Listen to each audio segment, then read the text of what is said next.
Hi guys, narito ang ika-110 na kabanata ng pagbalik sa nakaraan ng makapangyarihang mandirigma at strategies. Bago tayo magsimula, maraming salamat kay @primerose-w9n sa pagbigay ng 50 spiritual stone. Tara at simulan na natin ang kwento. Aatake na si Gubei. Sabi niya, tikman mo to, adobong may langgam. Nanlaki ang mata ng kalaban niya, parang tuta. Sumigaw siya na parang pinto na naiipit. At ayun, tumama ang malakas na suntok, Gubei. Napabagsak siya sa entablado, parang lantang gulay. Nagsigawan ang mga tao sa sobrang gulat. Nagkatikip ang kamay ni Gubei sa kalaban niya habang unti-unting nawawala ang usok. Bumalik sa normal na anyo ang kalaban dahil sa lakas ng suntok. One hit delete. Napatingin siya sa kamay niya at parang nagsisisi siya. Hay naku, tumayo ang unang elder sa upuan niya. Nagulat siya ng sobra. Sa isip ng unang elder, paano nakuha ni Gubei ang Dragon Bone? Isang demonyo na may dragon bloodline at sobrang lakas. Sa isip naman ng pangit, impossible. Paano niya nakuha yun? Isang demonyo na may dragon bloodline, sobrang lakas, at sobrang bilis pa. Sigurado na, sasali na siya sa laban para sa kapangyarihan sa Gu Clan. Hindi ka makapaniwala. Ang magkapatid na to. Ang isa ay payle at ayaw pa rin tanggapin ang katotohanan. Ngayon, gusto naman lumaban ng isa. Dahil lumaban ka, dapat handa ka. Sa ganitong pagkakataon, sasamahan kita sa laro mo. Hindi ko siya pwedeng lasonin. Hindi ko pwedeng gamitin ulit ang parehong paraan. Sa ganitong pagkakataon, ang tanging paraan na lang ay harapin siya sa labas ng mundo. Habang nakatingin ang ate sa baliw, naririnig ang reaksyon ng mga tao na namamangha. Si Subing, na may Third Fate Heavenly Realm, isang suntok lang. Sino naman kaya ang susunod? Nag-iisip ang unang elder. Sabi ng unang elder, ang pagsubok ni Gubei ay matatapos na dito. Magkakaroon tayo ng emergency meeting ng mga elders ngayon. Lahat ng miyembro ng Gu Clan, makinig. Si Gubei ay isa na sa mga kandidato para maging tagapagmana ng Gu Clan. Tungkol sa pagkakasunod-sunod ng mga tagapagmana, ididebate natin yan mamaya. Biglang tumayo ang baliw at sinabi, binabati kita, pinsan kong si Gubei, sa pagkuha mo ng Dragon Bloodline Demon Spirit na sobrang bilis lumago. At isa ka na rin sa mga tagapagmana. Hindi ko inaasahan to. Nagbigay ka ng malaking sorpresa sa amin, pinsan kong Gubei. Ano? Ang Dragon Bone Winged Tiger ay isang Dragon Bloodline Demon Spirit na sobrang bilis lumago. Paano niya nakuha yun? Baka nakita niya lang yun. Sa loob ng maraming taon, dalawa lang ang Dragon Bloodline Demon Spirit na sobrang bilis lumago na nakuha ng Gu Clan. Ang isa ay ibinigay kay Gulan at ang isa naman kay Gu Heng. Tama, pero okay lang yan. May isa pang henyo sa clan natin na may demon spirit na may dragon bloodline at sobrang bilis lumago. Ayon sa performance niya, baka maging pangalawang tagapagmana siya. Kung hindi isasama si Gulan. Dalawa lang ang henyo sa bagong henerasyon natin na may dragon bloodline demon spirit na sobrang bilis lumago. Ano? Narinig mo ba yun?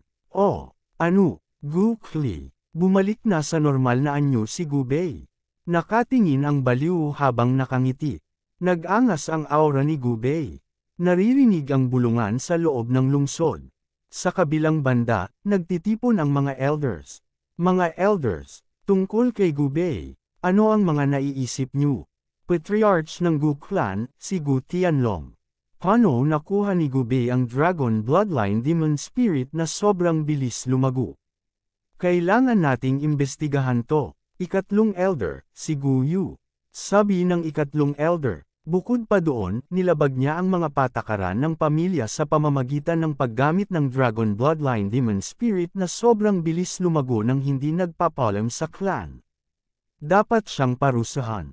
Kundi, susundin siya ng iba. At, gagamitin nila ang mga Demon Spirit kaagad pag nakuha nila. Hindi ba sisirain ito ang mga patakaran ng pamilya?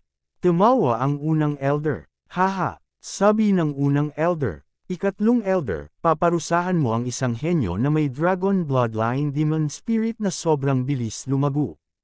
Dagdag pa ng unang elder. Ang mga married ians ni Gulan ay barado na. Bilang kapatid niya, nagdusa rin siya ng sobra. Bukod pa doon, nagtiis siya at nagtago, at sa huli, namangha tayo lahat sa isang gawa niya. Hindi ba nakakalungkot na parusahan pa siya? Sabi naman ng ikatlong elder. Pero totoo na nilabag ni Gubei ang mga patakaran ng pamilya. Sabi naman ng unang elder. Marami nang lumabag sa mga patakaran ng pamilya.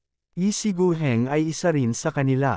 Tanong ng ikatlong elder. Anong patakaran ang nilabag ni Guheng?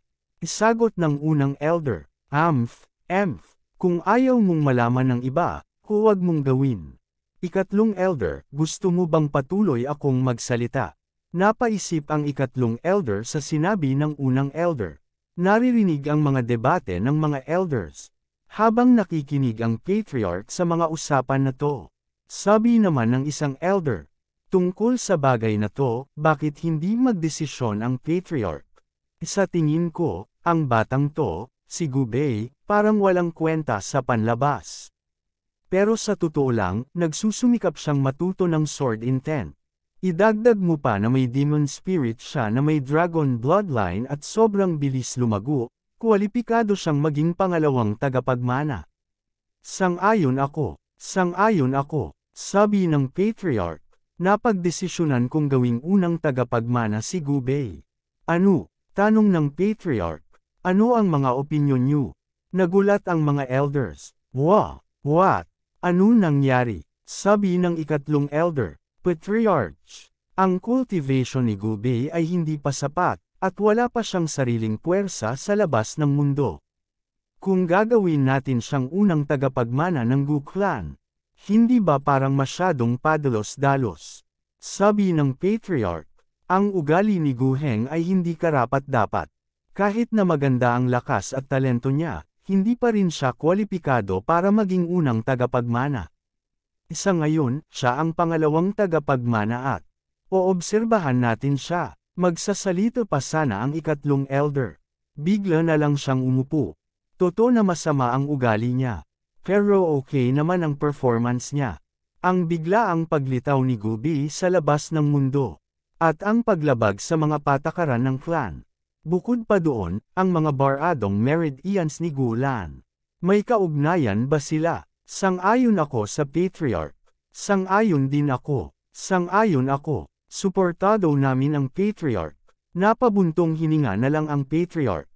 Naririnig ang pagkamangha ng mga tao sa mga nangyari. Narinig niyo ba ang desisyon ng mga elders? Si Gubei ay naging unang tagapagmana. Bakit nila ginawa si Gubei na unang tagapagmana? At bakit nila ginawa si Guheng na pangalawa? May mali ba kay Guheng?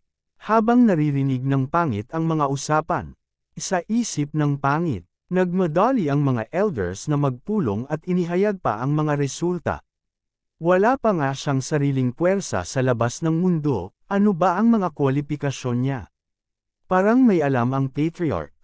At sinusubukan niyang limitahan ang kapangyarihan ko.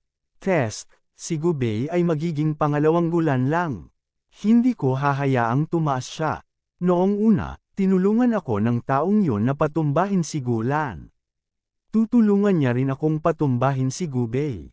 Tumatawa si Gubei. Sabi niya, hindi ko inaasahan na ibinigay ng matandang yun sa akin ang unang posisyon at ibinaba si Guheng sa pangalawa.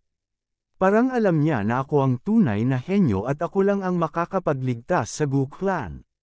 Sabi naman ng bida, kahit na henyo ka, nasa dalawang fate realm ka lang, paano ka lang basta-basta binigyan ng posisyon ng patriarch?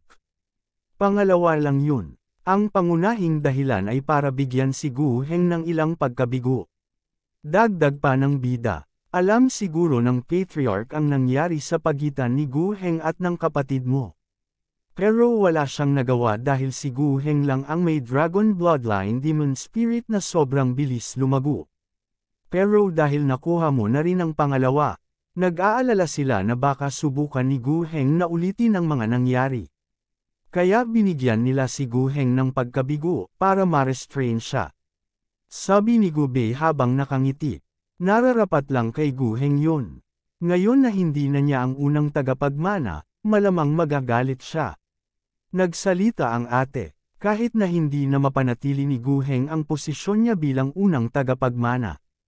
May malakas na puwersa na siya sa labas ng mundo.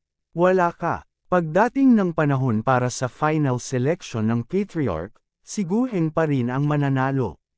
Dagdag pa ng ate, dahil ang pwesto ng Patriarch ay hindi ibibigay sa isang walang pundasyon. Sabi naman ni Gu Bei, naiintindihan ko, ate, tara na at tingnan natin ang ibang mga laban. Sabi ng bida, Isish, Farah, ganun din ang sabi ni Gu Bei. Farah, nakatinggan ang pangit habang nag-iisip. Ang batang yun ay tumanggi sa toast at kailangan pang pilitin. Magkasama na sila ni Gu Bei at Gulan ng ilang panahon na. Ngumiti ang pangit. Mahirap harapin si Gu Bei ngayon. Pero madali lang harapin si Nia Li. Farah na. Makikita na marami pa ring tao sa paligid ng entablado. Habang nagpapatuloy ang gabi, naririnig ang ingay ng mga tao. Tumutulo ang luha ni Ninger. Sabi niya, Nai Li, malapit na mag-umaga. At kailangan kong bumalik sa Heavenly Note Sect kasama ang mga junior at senior sisters ko. Sabi ng bida, Isesh, tandaan mo na alagaan mo ang sarili mo sa Heavenly Note Sect. Habang nakangiti si Ninger, humakbang siya ng paaban. Sabay nagpaalam, mabilis siyang umatras, at tumakbo palayo. Agad hinawakan ng bida ang kamay niya. Sabi niya, sandali lang. Napalinggan bigla si Ninger. Sabi ng bida habang nakangiti. Nasa loob ang ilang spiritual stones at mga bagay tulad ng dragon bloodline demon spirits na sobrang bilis lumago. Dalhan mo yan at hatiin niyo. Dagdag pa ng bida. Oo nga pala, nagsulat din ako ng ilang salita at nilagay ko sa loob. Kung may kulang ka, sabihin mo lang sa akin ngayon din. Hindi, Isish, aalis na ako. Kumakaway si Ninger habang nasa isip niya. Paalam, Nia Li. Sa isip naman ni Meng Yu Wushuang. Maganda ang relasyon ni Nia Li at Ninger. Paalam. Sa isip naman ni Xiao Yu. Bagay na bagay sina Nia Li at Ninger, pati ang kulay ng buhok nila ay pareho. Biglang may lumakad. Isi yan yang pala yun. Sabi niya, Junior brother Nia Li. Sumagot naman ang bida. Brother Yan Yang. Sabi ni Yan Yang. Nakakalungkot lang na limitado ang oras at hindi tayo nakakapag-usap ng maayos. Paalam na muna sa'yo ngayon, magkita ulit tayo sa hinaharap. Kung pupunta ka sa Skyblaze Sect, hanapin mo lang ako. Pwede tayong mag-usap ng masaya. Ang Holy Sun ay masyadong magalang sa bow. Parang hindi ordinaryong tao ang batang yon. Sabi ng bida ng may paggalang. Brother Yan Yang, masyadong magalang ka. Pupuntahan kita pagdating ng panahon. Nakangiting sabi ni Yan Yang. Aalas na ako, mga disipulo ng Skyblaze Sect. Sabay sumagot ng pagsang-ayon ang mga tagasunod niya. Farah na, napalinggan bigla si Yezuan sa bida. Sa isip niya, Nai Li, sumikat ang bagong araw. Sa tinutuluyan ng bida, may nagliliwanag. Ito ang painting habang nakabukas ito. Nasa loob ang bida, may nararamdamang pagbabago ang bida. Nabubuo na, nanganginig ang kanyang unang fate. Nai Li Heavenly Fate Realm 2 Fate. Isang asol na Fate Soul. Bakit magkakaiba ang kulay ng Fate Soul ko? Wala akong maramdaman na kakaiba dito. Mabilis kong pagsasamahin ang pangalawang Fate Soul ko at makakarating na ako sa Heavenly Fate 2 Realm.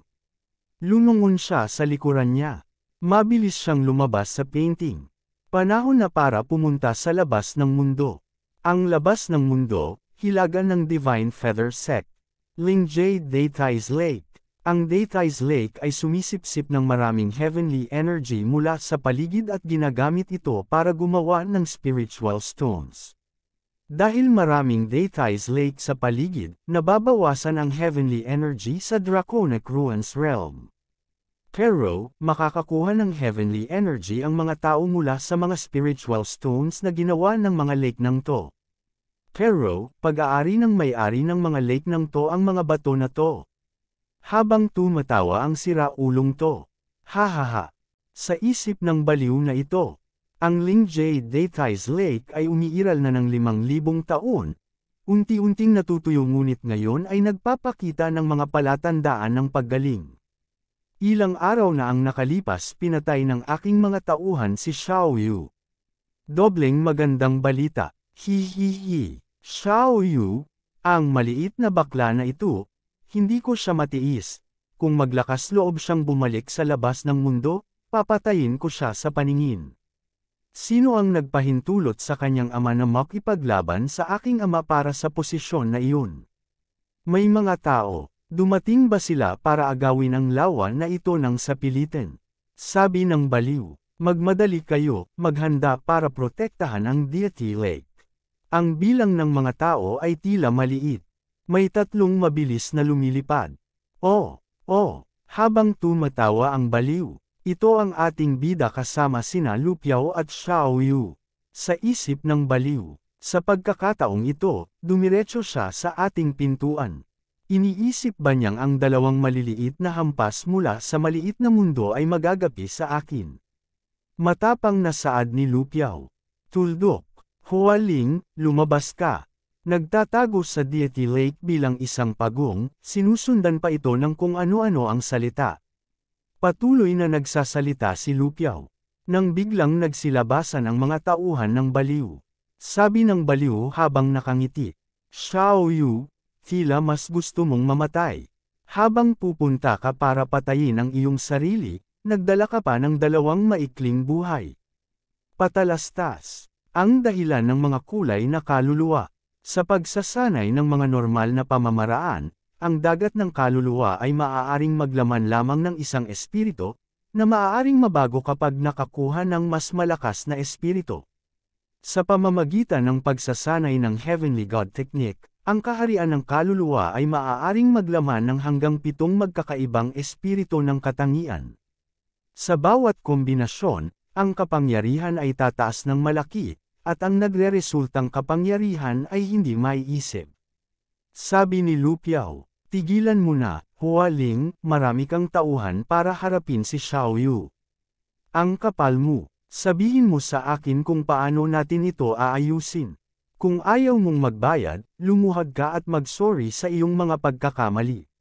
Biglang tumawa ang baliw at sinabi nito, kayong 3 hanggal, iniisip ba ninyong ito ay Sky Soul Academy? Wika ng ating bida, imposibleng hindi magbayad ng presyo ang isang tao pagkatapos saktan ang isa sa aking mga tao. Iwanan mo ang lahat ng kayamanan na mayroon ka, iyon ang kabayaran ni Xiao Yu. Kung gagawin mo iyon, mapapatawad ko kayong lahat. Ha! Katawa-tawa, sa labas ng mundo, ang malalakas ay kumakain sa mga mahina. Dahil naglakas loob kang maging mapagmataas nang wala ang lakas. Sa tingin ko hindi mo naiintindihan ang mga bagay na ito. Mga kapatid, ibalik ninyo ang mga hanggal na iyon sa Soul Hall. Napansin ni Lu Piao. Ganoon din si Xiao Yu na napapaligiran na sila. Napangiting saad ng bida. Tulad ng sinabi mo, ang malalakas ay kumakain sa mga mahina. Hindi maiiwasan. Sabi ng isa dito, ha! Kapag namatay ka, biglang nakaramdam ang lalaking ito ng napakalakas na presyon. Sabi ng baliw habang nanginginig. Hindi ko makagalaw. Mayroong Heavenly Star Realm, isang Heavenly Access Realm. Sabi ng lalaking dumating. Hualing, tila wala kang pangmatagalang memorya. Habang nanginginig ang baliw at hindi makagalaw. Sabi nito, sino ito? Nang paglingon ng baliw ay napapalibutan na rin sila. Lihu, mula kay Li Xingyun. Saad ni Lihu, sinabi ni Boss Xingyun na layuan mo si Nian Li. Dahil tumanggi kayong makinig, huwag ninyong sisihin kami. Nang biglang nag-release ito ng matinding aura, ramdam na ramdam ito ng baliw at gayon din ang kanyang mga kasamahan. Saad ng baliw, mayroon lang ilang personal na alitan sa pagitan namin ni Xiao Yu.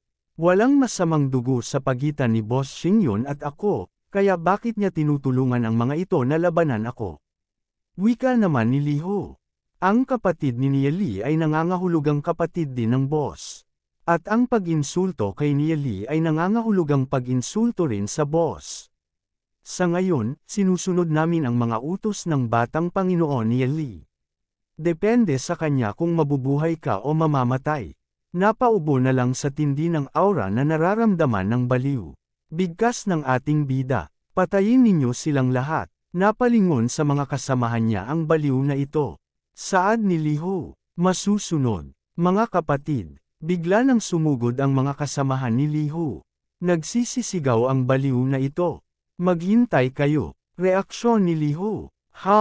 Sabi ng baliw. Hindi ko naiintindihan kung bakit tutulungan ni Li Xingyun ang tatlong mga ito mula sa maliit na mundo na labanan ako.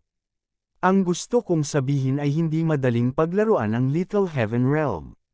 Saad pa ng baliw, kung papatayin ninyo kami, magkakaroon kayo ng digmaan laban sa mga eksperto ng aming Little Heaven Realm.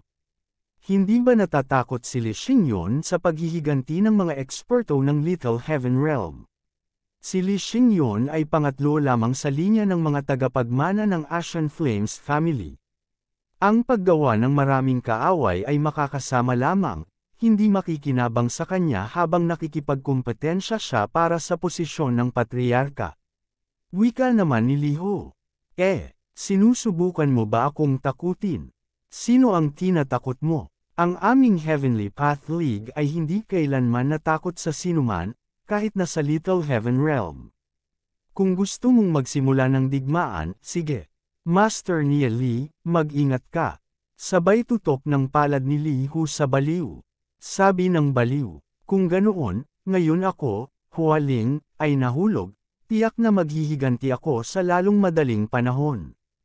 Tiyak na aayusin ko ang ating mga account. Nagliwanag ng husto si Li Hu. Naglabas ito ng malakas na energy blast. Patuloy lang ang pag-atake nito. Makikita natin na natutunaw dahan-dahan ang baliw. Makikita kung gaano kalaki ang nagawa ng pag-atake na ito. Ramdam na ramdam ni Lu Piao ang pag-atake. Saad ni Lu Piao, hindi ba siya ang tagapaglingkod ni Li Xingyun? Ang lakas. Pinatay niya ng mag-isa ang mga eksperto ng Go Fate Realm. May kinukuha si Li Hu. At nakuha na ito. Mabilis itong lumapit sa ating bida. Batang Panginoon Nia Li, nang may inabot na bagay si Li Hu. Ito ang mga interspatial ring na nakuha mula sa grupo ni Hualing. Saad ng bida, magaling. Ang panlabas na mundo ay isang mapanganib na lugar, at kaya walang sinuman ang maglalagay ng mahahalagang bagay sa mga singsing. Dahil ang kaunting kapabayaan ay maaaring pumatay sa iyo. Dahil kayo, mga kapatid, ng Heavenly Path League, ay dumating upang tulungan kami. Paano ko hahayaang umuwi silang walang dala? Hinagis ng ating bida ang Space Ring. Ibahagi ang mga Spirit Stone na ito sa iba pang mga kapatid. Wika ni Li Hu. Ang gawain na ito ay ipinagkatiwala sa amin ng aming batang Panginoon. Paano kami magkakaroon ng lakas ng loob na tanggapin ang iyong mga gamit? Sabi pa ng bida, huwag kang mag-alala, tama lang na gawin ko ito. Nagpatakbo kayo ng isang gawain para sa akin, kaya dapat kong bayaran ang mga toll booth sa daan. Kung hindi ba ako magmumukhang maliit? Dagdag pa ng bida, makikipag-usap ako kay Li Xingyun. Kung hindi mo tatanggapin ito, hindi mo ako binibigyan ng mukha. Pagpapasalamat naman ni Li Hu. Kung ganoon, salamat, batang Panginoon. Wika ng bida, sa pamamagitan ng paraan, ang Deity Lake. Saad naman ni Lu Piao, Nia Li? Sabi ng bida, wala, maghintay ka lang dito. Babalik ako sa isang saglit. Ipinadala lang tayo para sa ganito aming tao. Ano ang iniisip ng boss? Halika, kunin mo ang sa iyo. Nakakakuha tayo. Mas maraming Spirit Stones, mas marami pa ito kaysa sa ating buwanang allowance. Mayroong higit sa 200 sa atin, hindi ba nangangahulugang binigyan tayo ni Batang Panginoon Nia Li ng 10,000 Spirit Stone sa isang G0? Ang ganitong kayamanan ay masyadong nakakagulat. Pumunta ba siya sa Deity Lake para kunin ang mga bato? Talagang mabuti siya. Naglalakad ang bida. Pumunta ito sa tubig. Nagsimulang may gawin. Kumalat ang inscription pattern sa paligid. Patuloy ang pagkalat ng inscription pattern. Pumapatak ito sa tubig. Habang nasa gitna ang ating bida. Habang nanginginig ang nakalutang na lugar na ito. Nang bigla na lang umilo ang tubig. May dahan-daang umaangat sa tubig. Umangat ng patusok ang tubig. Sabi ng bida, lumabas ka. Narito ang alamat na Deity Root, ang pinagmulan ng Deity Lake. Ang mga mahiwagang bagay ay ipinanganak sa kailaliman ng Draconic Ruins Realm. At ang Deity Root na ito ay isa sa mga ito. Sumisipsip sila ng asensya sa pagitan ng langit at lupa, pagkatapos na mapalaki sa ganoong paraan sa loob ng libu-libong taon, unti-unting magtitipon ng isang bundok ng lupa at dahan-daang lumulutang sa langit, na bumubuo ng isang Deity Lake. Nahuli na ito ng ating bida at hinawakan niya ng mahigpit. Nahuli kita, gusto mo pa ring tumakas. May inilabas na item ang ating bida. Ito pala ang painting. Mabilis na hinagis ng ating bida ang Deity Root sa loob ng painting. Sabi ni Li Ho, kumuha ng isang bagay si Master Nia Li. Nakangiting wika ng bida. Haha, sorry sa pag-aaksaya ng oras ng lahat.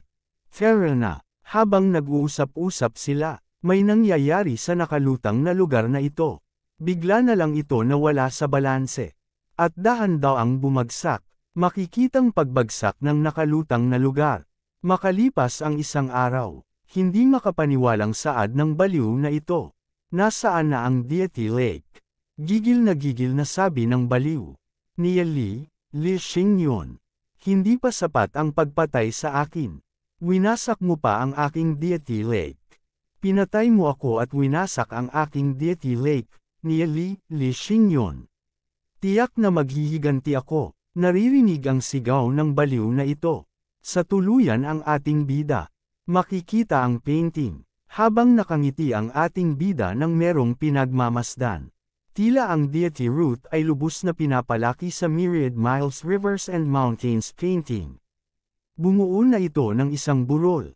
Natural lang ito dahil sa Myriad Miles Rivers and Mountains painting, ang bundok na painting. Ang heavenly energy ay halos walang hanggan. At ang pagbuo ng Spirit Stones ay nagsimula na. Gumagawa pa ito ng mas maraming bato kaysa sa dati nitong raid. Kung ihahambing sa Draconic Ruins Realm, ang Myriad Miles Rivers and Mountains painting ay angkop para sa pagpapalaki ng Deity Root. Bakit wala ni isang dating may-ari ang may Deity Lakes? O ayaw ng mga dating may-ari? Ang taong iyon ay hindi siguro mahilig sa katanyagan at kayamanan. Well, sa sinabi ko, kailangan ko pa ring pagbutihin ang aking isipan.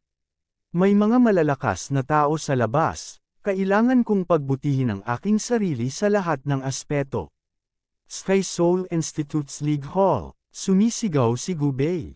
Ang Demon League. Ang Demon League ay nagre-recruit. Patuloy ang pagsigaw ni Gubei at Lupiao.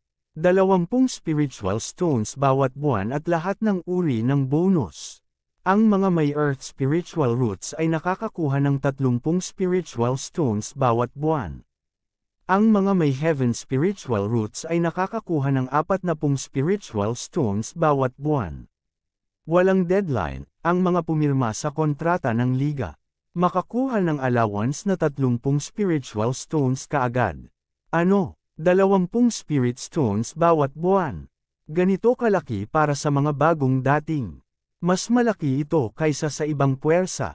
Pero pagkatapos mong pumirma sa kontrata, maiuugnay ka na dito. Magiging mabuti ang trato sa atin pero ang mga prospect ng boss ay hindi masyadong maganda. Tingnan natin, sino ang dalawang ito? Hindi mo ba alam? Ang kabataang may mahabang buhok ay si Gubei. Nakumpirma na naisama siya sa isang Dragon Bloodline God level Demon Spirit. At na-promote sa upuan ng unang tagapagmana ng Gu Clan. Umuubo-ubo si Gubei. Wala ba siyang magandang pagkakataon na maging patriarka ng Gu Clan? Bukod dito, hindi pa nagtatatag si Gubei ng anumang puwersa sa labas ng mundo.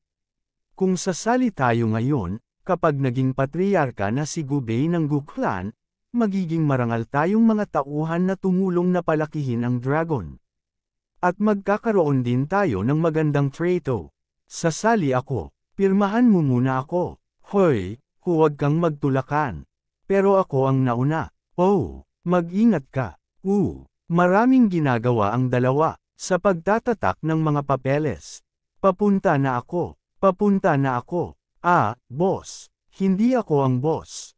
Hindi ikaw. Kung ganoon, sino ang taong para sa kanya na kahit si Gubei ay kusang nagtatrabaho? Ang boss ng Demon League ay dapat na mas. Gusto kong sumali. Ako ang nauna. Huwag kang magtulakan. Ang isang ito ay ibinato ang papel nang makitang maraming pumupunta sa kabila. Ganon din ang isang ito. Maririnig ang sigaw at pagkamangha. Saad ni Gubei. Hanggat hindi kayo nag-aaksaya ng lakas para sa Demon League, tiyak na magiging patas kami sa inyo. Hanggat pupunta kayo sa aming Demon League, bibigyan namin ang bawat isa sa inyo ng angkop na pamamaraan ng paglilinang na makakatulong sa inyo na maabot ang Martial Ancestor Realm.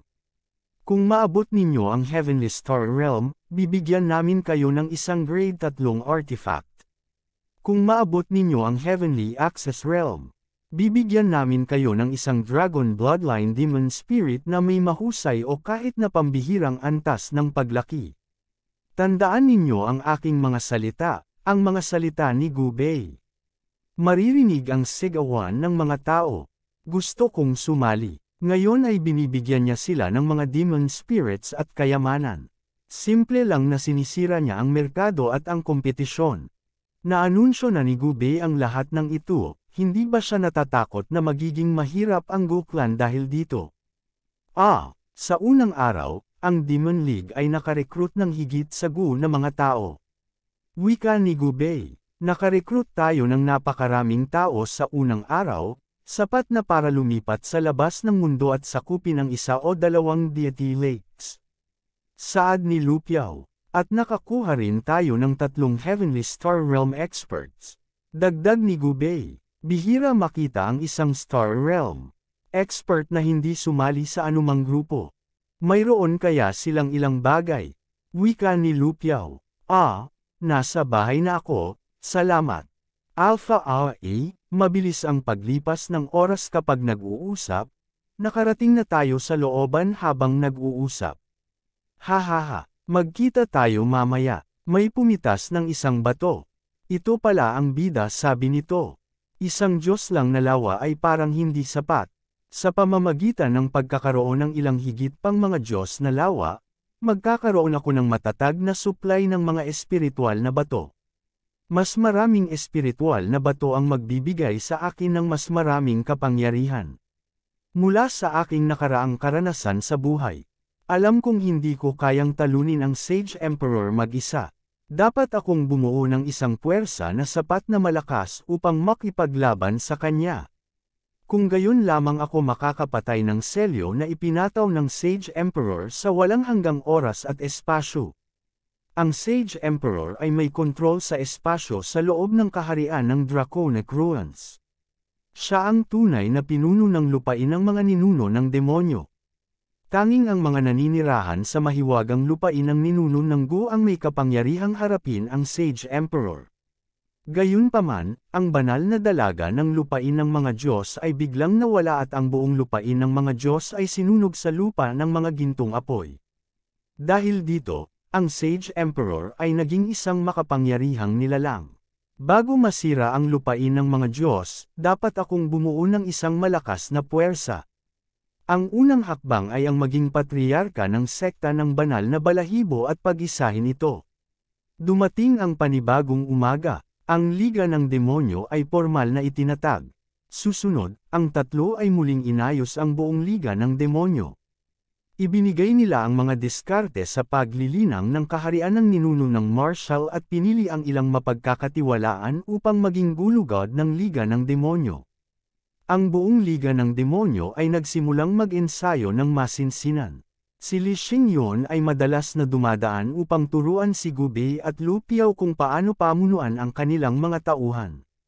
Kahit na ang Liga ng Demonyo ay hindi pa talaga nakapasok sa labas ng mundo.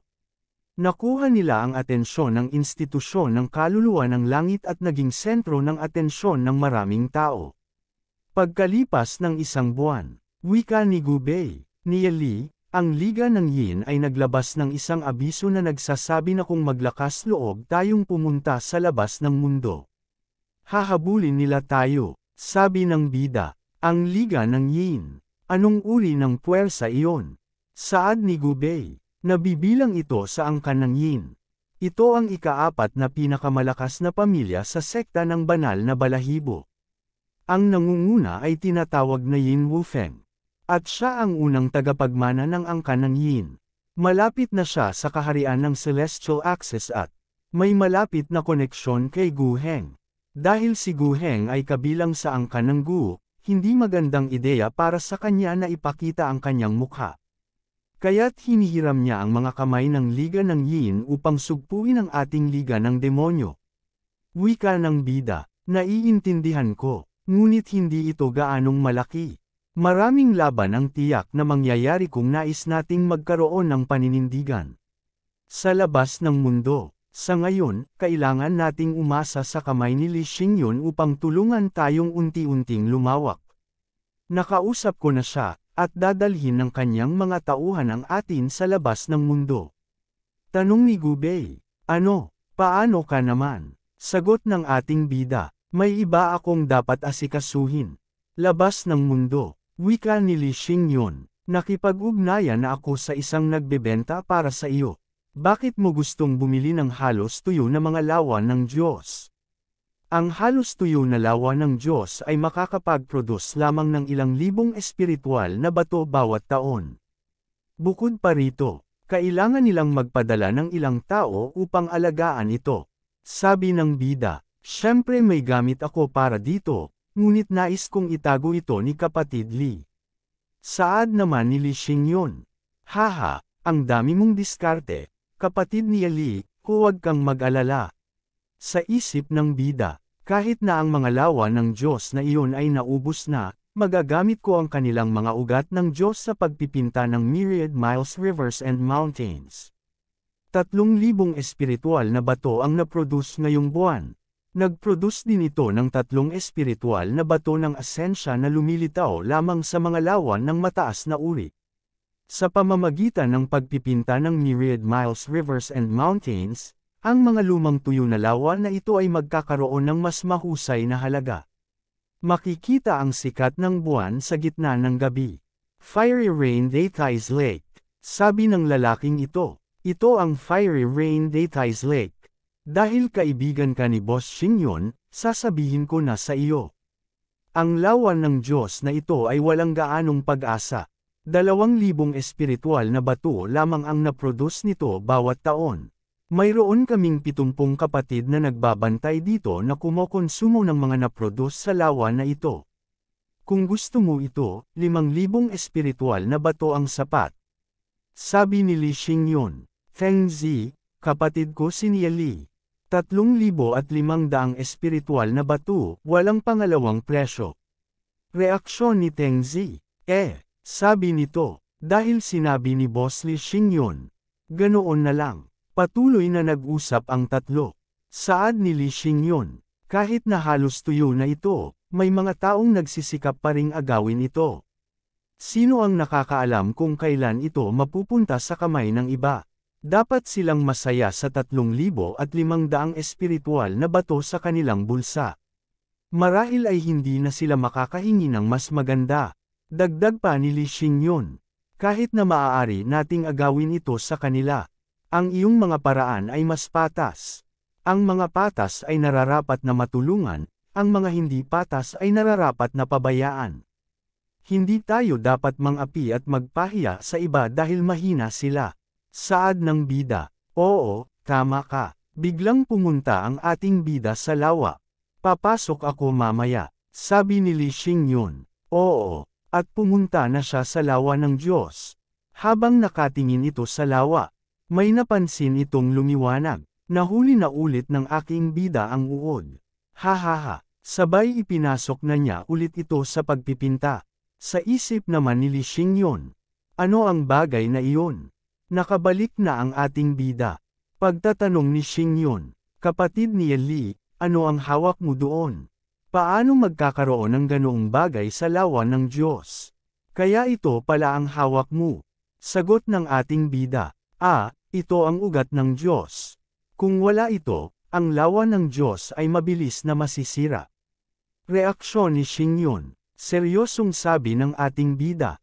Hindi mo dapat sabihin ang lihim na ito sa ibang tao.